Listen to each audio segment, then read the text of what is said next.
It's a heart thing. Now a man named Ananias, together with his wife Sapphira, also sold a piece of property. So David gave orders to assemble the stone cutters to prepare dressed stone for building the house of God. With his wife's full knowledge, he kept back part of the money for himself, but brought the rest and put it at the apostles' feet. He provided a large amount of iron to make nails for the doors of the gateways and for the fittings, and more bronze than could be weighed. Then Peter said, "Ananias, how is it that Satan has so filled your heart that you have lied to the Holy Spirit and have kept for yourself some of the money you received for the land?" He also provided more cedar logs than could be counted. Didn't it belong to you before it was sold? And after it was sold, wasn't the money at your disposal? What made you think of doing such a thing? You have not lied to men, but to God. David said, "The house to be built for the Lord should be of great magnificence and fame and splendor in the sight of all the nations." So David made extensive preparations before his death. When Ananias heard this, he fell down and died, and great fear seized all who heard what had happened.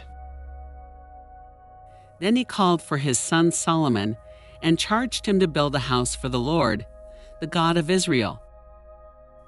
David said to Solomon, "My son, I had it in my heart to build a house for the name of the Lord my God." Then the young men came forward, wrapped up his body, and carried him out and buried him. "I have taken great pains to provide for the temple of the Lord 100,000 talents of gold, 1,000,000 talents of silver, quantities of bronze and iron too great to be weighed, and wood and stone, and you may add to them." About 3 hours later, his wife came in, not knowing what had happened. "You have many workmen, stonecutters, masons, and carpenters, as well as men skilled in every kind of work in gold and silver, bronze and iron, craftsmen beyond number." Peter asked her, "Tell me, is this the price you and Ananias got for the land?" "Yes," she said, "that is the price." "Now begin work, and the Lord be with you." Peter said to her, "How could you agree to test the Spirit of the Lord? Look, the feet of the men who buried your husband are at the door, and they will carry you out also." Then David ordered all the leaders of Israel to help his son Solomon.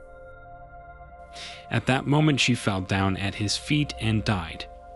Then the young men came in, and finding her dead, carried her out and buried her beside her husband. He said to them, "Is not the Lord your God with you?